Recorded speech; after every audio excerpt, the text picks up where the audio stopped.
नमस्कार दोस्तों, यह है ज्ञानधारा चैनल।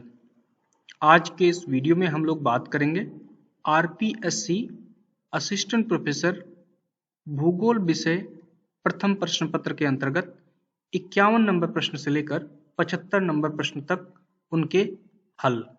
तो जो पहला प्रश्न पूछा गया है कि निम्नलिखित में से कौन सा सांस्कृतिक मानचित्र का उदाहरण नहीं है? Which one of the following is not an example of cultural map? Option दिए हुए हैं उच्चावच मानचित्र, रिलीफ मैप, नंबर 2 राजनीतिक मानचित्र पॉलिटिकल मैप, जनसंख्या मानचित्र पॉपुलेशन मैप, परिवहन मानचित्र ट्रांसपोर्टेशन मैप। तो सांस्कृतिक मानचित्र का जो उदाहरण नहीं है वो है आपका उच्चावच मानचित्र, मतलब आपका पहला विकल्प सही हो जाएगा। अगला प्रश्न है कि भूमि पर एक दूरी 3 फरलांग 79 गज 2 फीट एवं 7 इंच मापी गई है। इसकी समतुल्य प्रतिनिधि भिन्न होगी, मतलब ये किसके इक्विवेलेंट होगा? आरएफ बताना है आपको। If a distance on land is measured as a 3 furlong 79 yards 2 feet and 7 inches, its equivalent representative fraction will be। Option दिए 1:37,927, 1:21,120, 1:26,635, 1:63,360। तो सबसे पहले ये जान लेना है कि यहाँ पे आरएफ में सबसे छोटी इकाई जो दी हुई है वो इंच दी हुई है। तो आपको मालूम है कि 1 फीट में जो कितने इंच होते हैं वो होते हैं आपके 12 इंच। इसी तरह से आपको मालूम है कि जो ये गज दिया हुआ है, आपको मालूम है कि जो ये गज है इसमें 3 फीट होते हैं, मतलब एक गज में 3 फीट होते हैं। इसी तरह से एक फरलांग में कितने होते हैं? 220 गज या यार्ड होते हैं। इसी तरह से एक मील में 8 फरलांग होते हैं, समझ गए? तो और एक मील में 63,360 इंच होते हैं।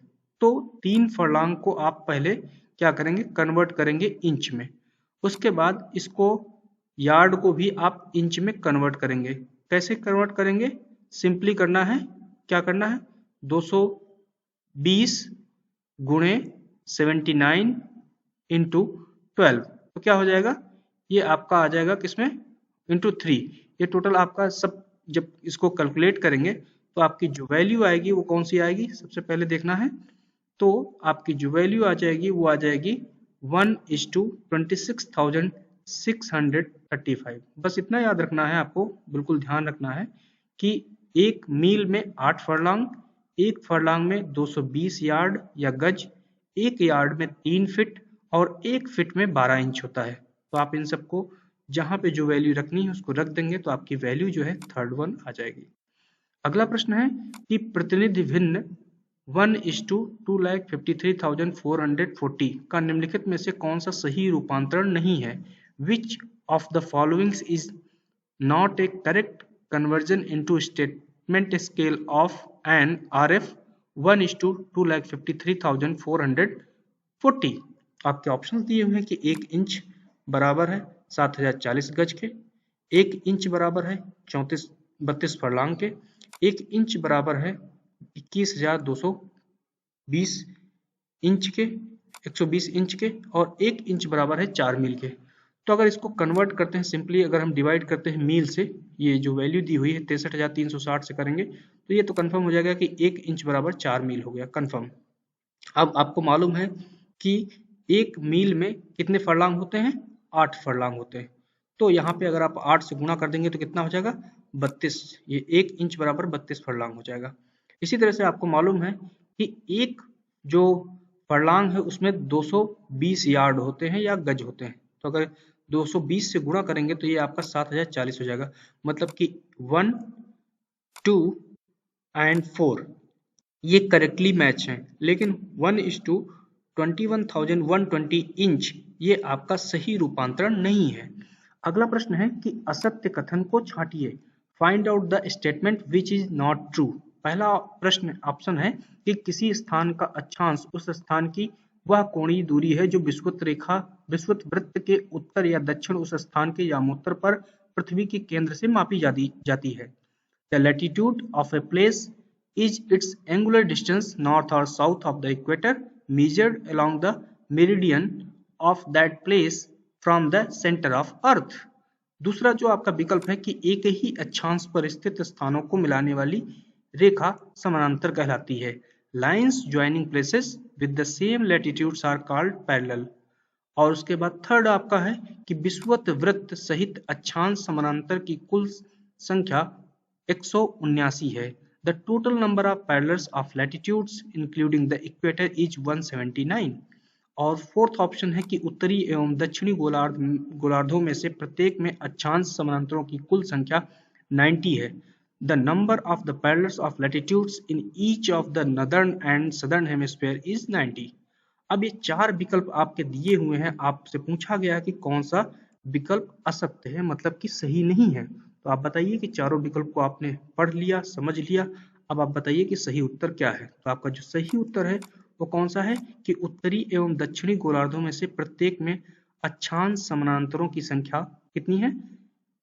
समानांतरों की संख्या कितनी है? 90 है। तो 90 नहीं है। अगर 90 हो जाएगा तो 90 और इक्वेटर टोटल 181 हो जाएगा, है कि नहीं?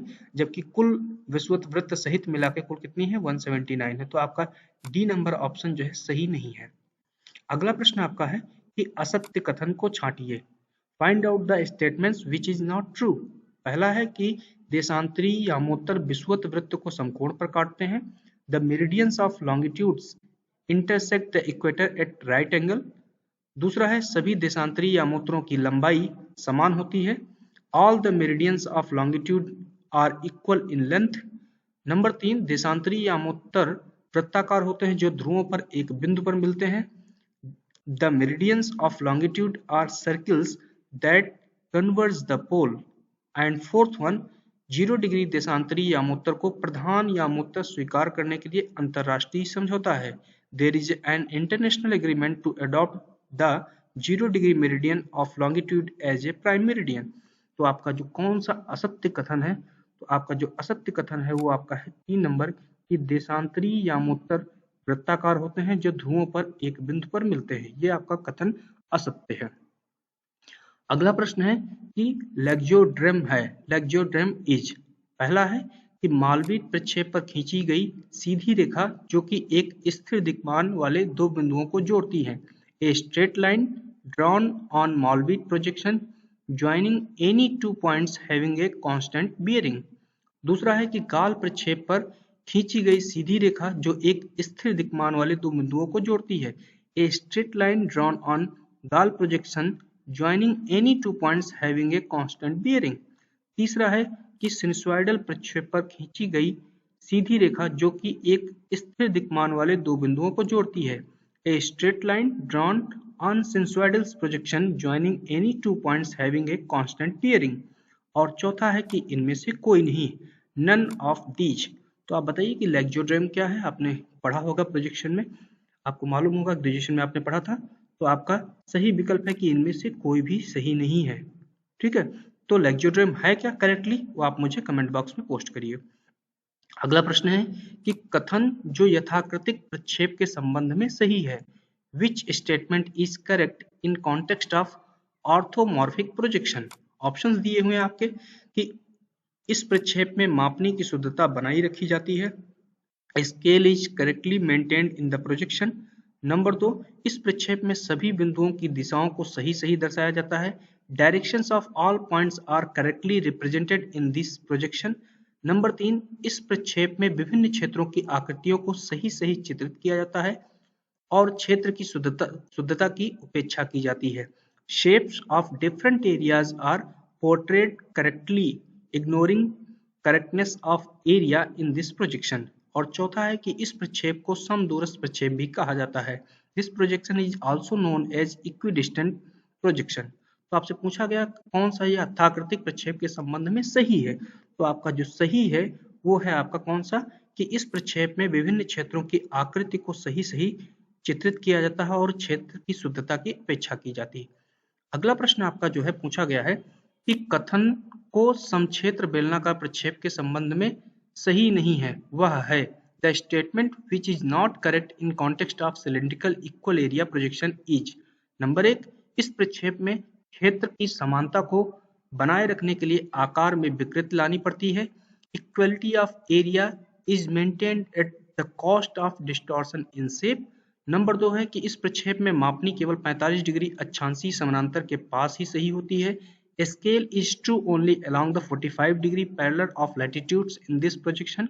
नंबर 3, इस प्रक्षेप में ध्रुवीय समानांतर विषुवत वृत्त के बराबर होती है। Polar parallel is equal to the equator. और चौथा है, यह प्रक्षेप यथाकृतिक प्रक्षेप नहीं है, it is a non orthomorphic projection. तो आप बताइए कि कौन सा सही नहीं है बेलनाकार प्रक्षेप के संबंध में। तो आपका जो सही नहीं है वो है कि इस प्रक्षेप में मापनी केवल 45 डिग्री अक्षांशीय समानांतर के पास ही सही होती है। अगला प्रश्न है कि भारत में तैयार किए जाने वाले यथाकृतिक मानचित्रों की श्रृंखलाओं की संख्या है। The number of series of topographical maps prepared in India is. Option दिए हैं 2, 3, 4, 5। तो आपका जो सही उत्तर है वो है आपका कौन सा, आप बताइए कौन सा उत्तर सही है कि किस प्रकार के मानचित्र बनाए जाते हैं। तो भारत और पड़ोसी देश वाला हो गया और भारत वाला हो गया, तो कितना हो जाएगा, केवल 2 हो जाएगा। अगला प्रश्न है कि आइसोहेल डैश डैश डैश के स्तर को प्रदर्शित करने के लिए प्रयुक्त की जाती है। Isohels used to represent the status of. Option दिए समान गहराई, इक्वल डेप्थ्स, समान वर्षा, इक्वल रेनफॉल, समान सूर्य प्रकाश, इक्वल सनशाइन, समान मेघाच्छादन, इक्वल क्लाउडीनेस। तो आपका जो सही विकल्प है वो है समान सूर्य के प्रकाश को मिलाने वाली जो रेखाएं होती हैं। अगला जो प्रश्न है आपका कि वर्णमात्री एवं सम्मान रेखा मानचित्रों में आधारभूत अंतर यह है कि a basic difference between choropleth and isopleth maps is. Option दिए हैं कि सम्मान रेखा मानचित्र प्रशासनिक इकाइयों के आधार पर बनाए जाते हैं, जबकि वर्णमात्री मानचित्र प्राकृतिक इकाइयों के आधार पर बनाए जाते हैं। Isopleth maps are prepared on the basis of administrative boundaries, whereas choropleth maps are prepared on the basis of natural boundaries. Number 2, वर्णमात्री मानचित्र प्रशासनिक इकाइयों के आधार पर बनाए जाते हैं, जबकि सम्मान रेखा मानचित्र प्राकृतिक इकाइयों के आधार पर बनाए जाते हैं। Choropleth maps are prepared on the basis of administrative boundaries, whereas isopleth maps are prepared on the basis of natural boundaries. तीसरा है कि वर्णमात्री मानचित्रों में सदैव सांस्कृतिक चरों का प्रदर्शन होता है, जबकि सम्मान रेखा मानचित्रों में केवल प्राकृतिक चरों का प्रदर्शन होता है। Choropleth maps are prepared only for the cultural variables, whereas the isopleth only for the natural variables. और चौथा है कि वर्णमात्री मानचित्र सदैव विभिन्न रंगों की सहायता से तैयार किए जाते हैं, जबकि सम्मान रेखा मानचित्र केवल श्वेत श्याम होते हैं। Choropleth maps are prepared with different colors only, whereas the isopleth are only black and white maps। अब ये 4 विकल्प आपके सामने हैं और पूछा गया कि आइसोप्लेथ और कोरोप्लेथ में बेसिक अंतर क्या है। तो आपका जो सही उत्तर है वो कौन सा है कि वर्णमात्री मानचित्र प्रशासनिक इकाइयों के आधार पर बनाए जाते हैं, जबकि जो सम्मान रेखा मानचित्र है वो प्राकृतिक इकाइयों के आधार पर बनाए जाते हैं। अगला प्रश्न है आपका कि निम्नलिखित 3 प्रकार के मानचित्रों के लिए सबसे बड़ी मापनी से शुरू करते हुए अवरोही क्रम में मापनी के आधार पर सही अनुक्रम की पहचान कीजिए। For the following 3 types of maps identify the correct descending order based on the scale starting from the largest map scale. Option दिए हुए एटलस मैप स्थलाकृतिक मानचित्र, भूसंपत्ति मानचित्र, एटलस टोपोग्राफिकल एंड कैडेस्ट्रल। उसके बाद है भू संपत्ति मानचित्र, स्थलाकृतिक मानचित्र, एटलस मानचित्र मतलब कैडेस्ट्रल, टोपोग्राफिकल एंड एटलस। तीसरा है भूसंपत्ति मानचित्र, एटलस, स्थलाकृतिक, कैडेस्ट्रल, एटलस एंड टोपोग्राफिकल। चौथा है स्थलाकृतिक मानचित्र, एटलस, भूसंपत्ति, topographical map, atlas and cadastral.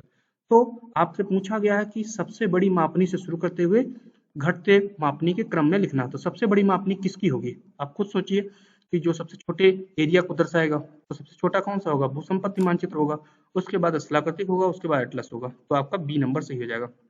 अगला प्रश्न है कि निम्न कथनों पर विचार कीजिए। एक क्लाइमोग्राफ मासिक आंकड़ों की सहायता से बनाए जाते हैं। Consider the following statements. A climograph is drawn with the help of monthly data of. Option दिए हुए हैं वर्षा के, नंबर 1 रेनफॉल, नंबर 2 सापेक्षिक आर्द्रता के, रिलेटिव ह्यूमिडिटी, नंबर 3 आर्द्र बल्ब तापमान के, वेट बल्ब टेम्परेचर। इन कथनों में से आप पूछा गया of these statements A, B and C सही है। ए बी सही है, बी सी सही है या ए सी सही है। तो क्लाइमोग्राफ जो बनाया जाता है वो किसकी सहायता से बनाया जाता है? वो आपका बनाया जाता है किससे? सापेक्षिक आर्द्रता एवं आर्द्र बल्ब तापमान, मतलब कि बी और सी से। अगला प्रश्न आपसे पूछा गया है कि निम्न में से किस मानचित्र प्रक्षेप पर ध्रुव को नहीं दिखाया जा सकता है? Pole can not be shown on which of the following projections. Option दिए समक्षेत्र बेलनाकार प्रक्षेप, cylindrical equal area projection, number 2 Mercator projection, number 3 Mollweide projection, number 3 sinusoidal projection. तो ध्रुव को किस पे नहीं दिखाया जा सकता है? वो है समक्षेत्र बेलनाकार प्रक्षेप पर। अगला प्रश्न है कि स्टैंड डी गियर विधि का प्रयोग किया जाता है। Stand D gears method is used. Number 1 नगरीय जनसंख्या को वृत्तों एवं ग्रामीण जनसंख्या को बिंदुओं पर दर्शाने हेतु, to show the urban population by circles and rural population by dots. Number 2 नगरीय एवं ग्रामीण जनसंख्या को बहुबिंदुओं द्वारा दर्शाने हेतु, to show the urban and rural population by multiple dots. Number 3 नगरीय एवं ग्रामीण जनसंख्या को समान बिंदुओं द्वारा दर्शाने हेतु, to show the urban and rural population by same dots. Number 4 नगरीय जनसंख्या को गोलों से एवं ग्रामीण जनसंख्या को बिंदुओं से दर्शाने हेतु, to show urban population by spheres and rural population by dots. तो स्टैंड डी गियर जो मेथड है उसमें नगरीय जनसंख्या को गोलों से एवं ग्रामीण जनसंख्या को बिंदुओं द्वारा दर्शाया जाता है। अगला प्रश्न है कि सुदूर संवेदन तकनीक में प्रयुक्त वह उपकरण जो विद्युत चुम्बकीय विकिरण ऊर्जा को एकत्रित करके उन्हें संकेतकों में बदलकर उपरोक्त आकारों में प्रस्तुत करते हैं तथा जिनसे कि वे अन्वेषण लक्ष्यों के विषय में सूचना प्राप्त कर सकते हैं कहलाता है। A device used in remote sensing technique that gathers electromagnetic radiations, converts into a signal and represents it in a form utilizable for obtaining information about the objects under investigation is known as। Option दिए उपग्रह मतलब satellite, परावर्तक reflector, radar या संवेदक मतलब sensor. तो आपका जो सही उत्तर है वो कौन सा उत्तर सही है? वो है आपका संवेदक या सेंसर। अगला प्रश्न है संकेताक्षर GIS किसके लिए प्रयुक्त होता है? What does the word GIS stands for? Option दिए हैं geographical imaging system, geographical international system, global information system या इनमें से कोई नहीं। तो आप बताइए कि इनमें से कौन सा? तो इनमें से कोई नहीं, क्योंकि GIS का मतलब होता है ज्योग्राफिकल इंफॉर्मेशन सिस्टम। अगला प्रश्न है कि निम्नलिखित में से GIS के महत्वपूर्ण घटकों में सम्मिलित नहीं है। Which one from the following is not an important component of GIS? Option दिए हैं प्रक्रिया मतलब प्रोसीजर, आंकड़े मतलब डेटा, जनसंख्या मतलब पॉपुलेशन, सॉफ्टवेयर। अब आप बताइए कि इनमें से कौन सा घटक नहीं है? तो आपका जो घटक नहीं है वो आपका है कौन सा? जनसंख्या। अगला प्रश्न आपका है कि संकेताक्षरों के लिए नीचे दिए गए निम्नलिखित में से कौन सा कूट दृश्य भूमि प्रतिदर्श लैंडस्केप मॉडल को सही सही निरूपित करता है? Which one of the following codes given for the abbreviations correctly depict the landscape model? Option दिए हैं डेम, DRG, DLG या DTM। तो जो दर्शाते हैं सही दर्शाते हैं वो आपका जो दर्शाते हैं कौन सा दर्शाएंगे आप बताइए? तो आपका डेम दर्शाएगा और उसके अलावा DTM दर्शाएगा। ये A और D मतलब digital elevation model and digital terrain model. अगला प्रश्न है कि निम्न में से GIS की प्रक्रिया है which of the following is a GIS operation? Option दिए हैं इमेज प्रदर्शन मतलब इमेज डिस्प्लेइंग, नंबर 2 विषमता स्ट्रेचिंग मतलब कॉन्ट्रास्ट स्ट्रेचिंग, नंबर 3 मैप ओवरलेइंग और चौथा है मैप डिजाइनिंग। तो GIS की कौन सी प्रक्रिया है? वो है आपकी मैप ओवरलेइंग की। अगला प्रश्न है कि व्यापक रूप से प्रयुक्त सक्रिय रिमोट सेंसिंग तंत्र में शामिल है। Widely used active remote sensing system includes. Option दिए रडार, लिडार या सोनार और आपके कोड दिए हुए AB या ABC या AC या BC। तो आपका जो सही उत्तर है वो आपका कौन सा है? वो है आपका A, B और C, तीनों सही हैं। अगला प्रश्न आपसे पूछा गया है कि एक रिमोट सेंसिंग डिटेक्टर की संवेदनशीलता जो इसके सिग्नल सामर्थ्य को धरातल को परावर्तित या उत्सर्जित विकिरण प्रवाह के अनुसार विभेदित करता है परिभाषित किया जाता है। The sensitivity of remote sensing detector to differences in the signal strength as it record the radiation flux reflected or emitted from the terrain is defined as। Option दिए हैं स्पेक्ट्री विभेदन के रूप में spectral resolution, radiometric resolution, spatial resolution या temporal resolution. मतलब स्पेक्ट्री रिजोल्यूशन है या रेडियोमेट्रिक है या स्थानिक है या कालिक है। तो आपका बताना है कि इसमें से कौन सा आपका विकल्प सही है। तो आपका जो सही विकल्प है वो है आपका रेडियोमेट्रिक रिजोल्यूशन के रूप में। अगला जो प्रश्न आपसे पूछा गया है कि यदि किसी इमेज का रेडियोमेट्रिक विभेदन 6 बिट है तो इसका धूसर मान या ग्रे वैल्यू होगा। Which would be the number of grey value of an image if it's radiometric resolution is 6 bit. Option दिए हैं 1024, 256, 32 या 64। तो आपका जो सही उत्तर होगा कौन सा होगा, आप बताइए। तो आपका जो सही उत्तर होगा वो आपका होगा 64, मतलब 2 की पावर 6। अगला प्रश्न है कि भूभाग के लक्षणों का सुदूर संवेदन अधिकांशतः किस पर आधारित है। Remote sensing of terrain characteristics mostly based on. Number 1, भूभागीय लक्षणों के विसरित परावर्तकता गुणधर्म पर, on diffused reflectivity properties of terrestrial features. Number 2, भूभागीय लक्षणों के चालकता गुणधर्म पर, on conductivity properties of terrestrial features. Number 3, भूभागीय लक्षणों के अवशोषण गुणधर्म पर, on absorption properties of terrestrial features. और चौथा है भूभागीय लक्षणों के उत्सर्जकता गुणधर्म पर, on the emissivity property of terrestrial features. तो भूभाग के लक्षणों का सुदूर संवेदन किस पे आधारित है, वो आपका आधारित है भूभागीय लक्षणों के उत्सर्जकता गुणधर्म पर, मतलब उसकी इमिसिविटी प्रॉपर्टी पर निर्भर करता है। और इस वीडियो का अंतिम प्रश्न जो है आपका वो है कि दृश्य प्रकाश का तरंग दैर्घ्य होता है। The wavelength of visual light is, option दिए हैं 4.3 से 7.5 माइक्रोमीटर, 0.7 से 1.3 माइक्रोमीटर, 0.4 से 0.7 माइक्रोमीटर और 0.7 से 4.3 माइक्रोमीटर। तो आपका जो सही विकल्प है वो आपका है कौन सा, 0.4 से 0.7 माइक्रोमीटर। तो उम्मीद है कि ये जो 25 प्रश्न हैं सभी लगभग में प्रैक्टिकल से थे, काफी महत्वपूर्ण होंगे आपके आगामी परीक्षाओं के लिए। तो आप इन 25 प्रश्नों को सॉल्व करिए।